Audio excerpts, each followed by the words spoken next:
नमस्कार दोस्तों, स्वागत है आपका हमारे YouTube चैनल वात्सल्य पर। और आज आप यहाँ सुनेंगे आज्ञा द्वारा रचित कहानी रोज, जिसका पूरा नाम गैग्रीन भी था। यह कहानी सिर्फ मालती के चरित्र के इर्द गिर्द ही नहीं घूम रही है। यह कहानी है हर एक घरेलू महिला की। दोपहर में उस सूने आंगन में पैर रखते हुए मुझे ऐसा जान पड़ा मानो उस पर किसी सांप की छाया मंडरा रही हो। उसके वातावरण में कुछ ऐसा अकथ्य, अस्पर्श, किंतु फिर भी बोझल और प्रकम्पमय और घना सा फैल रहा था। मेरी आहट सुनते ही मालती बाहर निकली। मुझे देखकर, पहचान कर उसकी मुरझाई हुई मुख मुद्रा तनिक से मीठे विस्मय से जागी सी और फिर पूर्ववत हो गई। उसने कहा, आ जाओ, और बिना उत्तर की प्रतीक्षा किए भीतर की ओर चली। मैं भी उसके पीछे हो लिया। भीतर पहुंचकर मैंने पूछा, वे यहाँ नहीं हैं?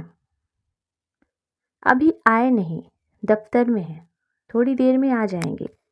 कोई 1:30-2 बजे आया करते हैं। कब के गए हुए हैं?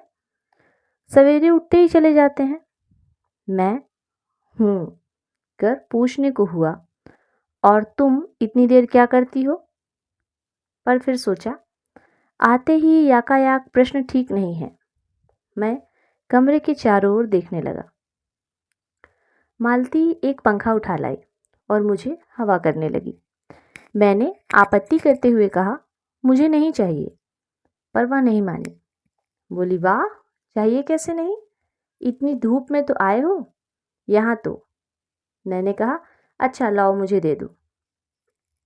वह शायद ना करने वाली थी, पर तभी दूसरे कमरे से शिशु के रोने की आवाज़ सुनकर उसने चुपचाप पंखा मुझे दे दिया और घुटनों पर हाथ टेककर एक थकी हुई हूं करके उठी और भीतर चली गई। मैं उसके जाते हुए दुबले शरीर को देखकर सोचता रहा, यह क्या है? यह कैसी छाया सी इस पर छाई हुई है? मालती मेरे दूर के रिश्ते की बहन है, किंतु उसे सखी कहना ही उचित है, क्योंकि हमारा परस्पर संबंध साखे का ही रहा है। हम बचपन से ही इकट्ठे खेले हैं, इकट्ठे लड़े और पिटे हैं, और हमारी पढ़ाई भी बहुत सी इकट्ठे ही हुई थी। और हमारे व्यवहार में सदा साखे की स्वेच्छा और स्वच्छंदता रही है।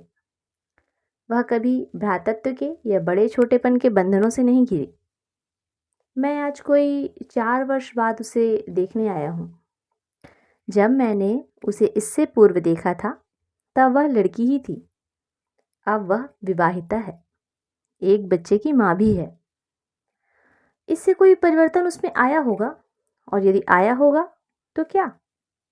यह मैंने अभी तक नहीं सोचा था, किंतु अब उसकी पीठ की ओर देखता हुआ मैं सोच रहा था, यह कैसी छाया इस घर पर छाई हुई है, और विशेषतया मालती पर। मालती बच्चे को लेकर लौट आई और फिर मुझसे कुछ दूर नीचे बिछी हुई दरी पर बैठ गई। मैंने अपनी कुर्सी घुमाकर कुछ उसकी ओर उन्मुख होकर पूछा, इसका नाम क्या है? मालती ने बच्चे की ओर देखते हुए उत्तर दिया, नाम तो कोई निश्चित नहीं किया, वैसे टीटी कहते हैं। मैंने उसे बुलाया, टीटी, टीटी, आजा।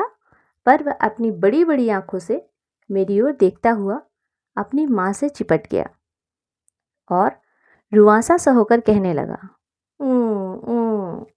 मालती ने फिर उसकी ओर एक नज़र देखा और फिर बाहर आंगन की ओर देखने लगी। काफी देर मौन रहा। थोड़ी देर तक तो वह मौन आकस्मिक ही था, जिससे मैं प्रतीक्षा में था कि मालती कुछ पूछे। किंतु उसके बाद एकाएक मुझे ध्यान हुआ, मालती ने कोई बात ही नहीं की, यह भी नहीं पूछा कि मैं कैसा हूँ, कैसे आया हूँ। चुप बैठी है। क्या विवाह के 2 वर्ष में ही वह बीते दिन भूल गई, या अब मुझे दूर इस विशेष अंतर पर रखना चाहती है, क्योंकि वह निर्बाध स्वच्छंदता अब तो नहीं हो सकती। पर फिर भी ऐसा मौन, जैसा अजनबी से भी नहीं होना चाहिए। मैंने कुछ खिन्न सा होकर दूसरी ओर देखते हुए कहा, जान पड़ता है तुम्हें मेरे आने से विशेष प्रसन्नता नहीं हुई। उसने एकाएक चौंक कर कहा, हूँ? यह हूँ प्रश्नसूचक था, किंतु इसलिए नहीं कि मालती ने मेरी बात सुनी नहीं थी, केवल विस्मय के कारण। इसलिए मैंने अपनी बात दोहराई नहीं, चुप बैठा रहा। मालती कुछ बोली ही नहीं। तब थोड़ी देर बाद मैंने उसकी ओर देखा। वह एकटक मेरी ओर देख रही थी, किंतु मेरे उधर उन्मुख होते ही उसने आंखें नीची कर ली। फिर भी मैंने देखा, उन आंखों में कुछ विचित्र सा भाव था, मानो मालती के भीतर कहीं कुछ चेष्टा कर रहा हो, किसी बीती हुई बात को याद करने की, किसी बिखरे हुए वायुमंडल को पुनः जगाकर गतिमान करने की, किसी टूटे हुए व्यवहार तंत्र को पुनरुज्जीवित करने की, और चेष्टा में सफल न हो, देर से प्रयोग में न लाए हुए अंग को व्यक्ति याकायाक उठाने लगे और पाए कि वह उठता ही नहीं है, चिर विस्मृत से मानो मर गया है, उतने क्षीण बल से उठ नहीं सकता। मुझे ऐसा जान पड़ा मानो किसी जीवित प्राणी के गले में किसी मृत जंतु का तौक डाल दिया गया हो। वह उसे उतार कर फेंकना चाहे पर उतार न पाया। तभी किसी ने किवाड़ खटखटाए। मैंने मालती की ओर देखा, पर वह हिली नहीं। जब किवाड़ दूसरी बार खटखटाए गए, तब वह शिशु को अलग करके उठी और किवाड़ खोलने लगी। वे यानी मालती के पति आए। मैंने उन्हें पहली बार देखा था, यद्यपि फोटो से पहचानता था। परिचय हुआ। मालती खाना तैयार करने आंगन में चली गई और हम दोनों भीतर बैठकर बातचीत करने लगे। उनकी नौकरी के बारे में, उनके जीवन के बारे में, उस स्थान के बारे में और ऐसे अन्य विषयों के बारे में जो पहले परिचय पर उठा करते हैं, एक तरह का स्वर रक्षात्मक कवच बनकर। मालती के पति का नाम है महेश्वर। वह एक पहाड़ी गांव में सरकारी डिस्पेंसरी के डॉक्टर हैं। उसी हैसियत से इन क्वार्टरों में रहते हैं। प्रातःकाल 7 बजे डिस्पेंसरी चले जाते हैं और 1:30 या 2 बजे लौटते हैं। उसके बाद दोपहर भर छुट्टी रहती है। केवल शाम को 1-2 घंटे फिर चक्कर लगाने के लिए जाते हैं। डिस्पेंसरी के साथ के छोटे से अस्पताल में पड़े हुए रोगियों को देखने और अन्य ज़रूरी हिदायतें करने। उनका जीवन भी बिल्कुल एक निर्दिष्ट दर्रे पर चलता है। नित्य वही काम, उसी प्रकार के मरीज, वही हिदायतें, वही नुस्खे, वही दवाइयाँ।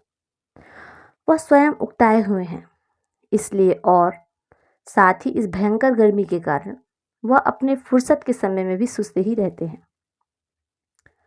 मालती हम दोनों के लिए खाना ले आई। मैंने पुनः पूछा, तुम नहीं खाओगी या खा चुकी? महेश्वर कुछ हंसकर बोले, वह पीछे खाया करती है। पति 2:30 बजे खाना खाने आते हैं, इसलिए पत्नी 3 बजे तक भूखी बैठी रहेगी। महेश्वर खाना आरंभ करते हुए मेरी ओर देखकर बोले, आपको तो खाने का मज़ा क्या ही आएगा, ऐसे बेवक्त खा रहे हैं। मैंने उत्तर दिया, वाह, देर से खाने पर तो और अच्छा लगता है, भूख बड़ी हुई होती है, पर शायद मालती बहन को कष्ट होगा। मालती टोक कर बोली, मेरे लिए तो ये नई बात नहीं है, रोज ही ऐसा होता है। मालती बच्चे को गोद में लिए हुए, बच्चा रो रहा था, पर उसकी ओर कोई ध्यान नहीं दे रहा था। मैंने कहा, यह रोता क्यों है? मालती बोली, हो ही गया है चिड़चिड़ा सा, हमेशा ही ऐसा रहता है। फिर बच्चे को डांट कर कहा, चुप कर, जिससे वह और भी रोने लगा। मालती ने भूमि पर बैठा दिया और बोली, अच्छा ले, रो ले, और रोटी लेने आंगन की ओर चली गई। जब हमने भोजन समाप्त किया तब 3 बजने वाले थे। महेश्वर ने बताया कि उन्हें आज जल्दी अस्पताल जाना है। यहाँ 1-2 चिंताजनक केस आए हुए हैं जिनका ऑपरेशन करना पड़ेगा। 2 की शायद टांग काटनी पड़े, गैंग्रीन हो गया है। थोड़ी ही देर में वो चले गए। मालती किवाड़ बंद कर आई और मेरे पास बैठने ही लगी कि मैंने कहा, अब खाना तो खा लो, मैं उतनी देर से टीटी से खेलता हूँ।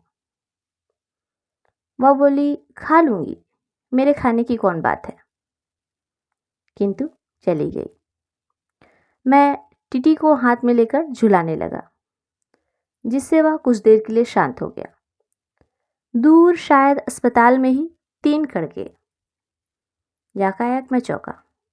मैंने सुना मालती वहीं आंगन में बैठी अपने आप ही एक लंबी सी थकी हुई सी सांस लेकर कह रही थी, 3 बज गए। मानो बड़ी तपस्या के बाद कोई कार्य संपन्न हुआ हो। थोड़ी ही देर में मालती फिर आई। तुम्हारे लिए कुछ बचा भी था? सब कुछ तो बहुत था। हाँ, बहुत था। भाजी तो सारी मैं ही खा गया था। वहां बचा कुछ होगा नहीं। यूं तो रौब ना जमाओ कि बहुत था, मैंने हंसकर कहा। मालती मानो किसी और विषय की बात कहती हुई बोली, यहाँ सब्जी वब्जी तो कुछ होती ही नहीं। कोई आता जाता है तो नीचे से मंगा लेते हैं। मुझे आए 15 दिन हुए हैं। जो सब्जी साथ लाए थे वही अभी बढ़ती जा रही है। मैंने पूछा, नौकर कोई नहीं है? कोई ठीक ठाक मिला ही नहीं, शायद 1-2 दिन में हो जाए। बर्तन भी तुम ही मांजती हो? और कौन, कहकर मालती क्षण भर आंगन में जाकर लौट आई।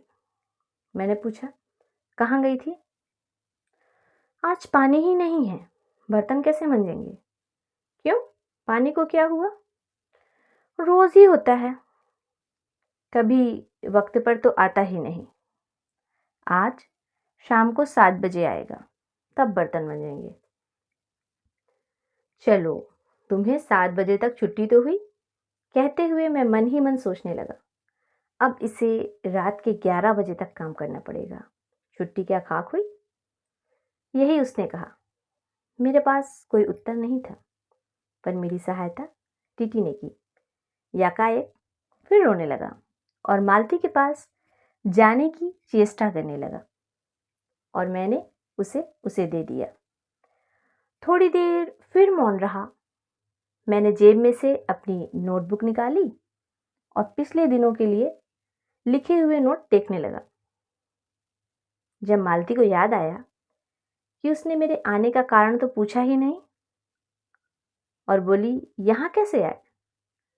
मैंने कहा ही तो था। अच्छा, अब याद आया, तुमसे मिलने आया था। और क्या करने? तो 1-2 दिन रहोगे ना?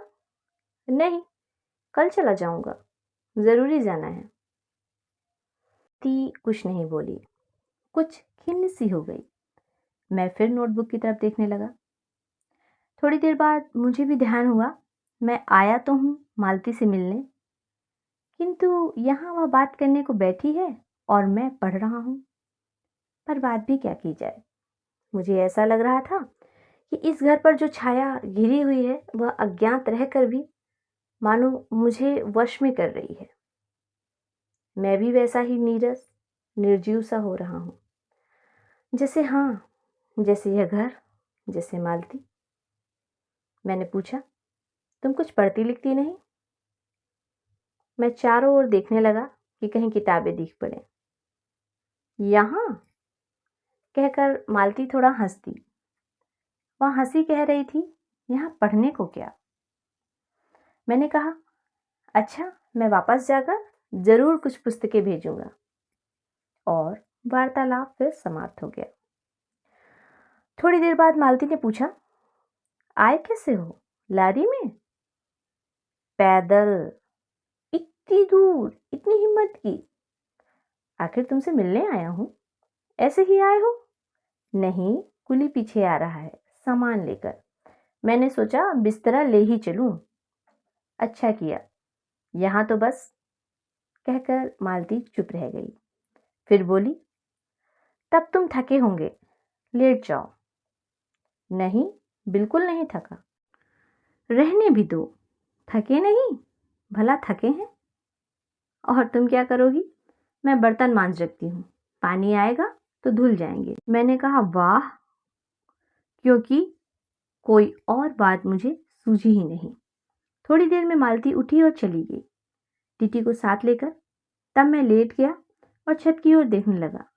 मेरे विचारों के साथ आंगन से आती हुई बर्तनों के घिसने की खन खन ध्वनि मिलकर एक विचित्र सा एक स्वर उत्पन्न करने लगी, जिसके कारण मेरे अंग धीरे धीरे ढीले पड़ने लगे और मैं ऊँघने लगा। यकायक वह स्वर टूट गया, मौन हो गया। इससे मेरी भी तंद्रा टूटी। मैं उस मौन में सुनने लगा। 4 खड़क रहे थे और इसी का पहला घंटा सुनकर मालती रुक गई।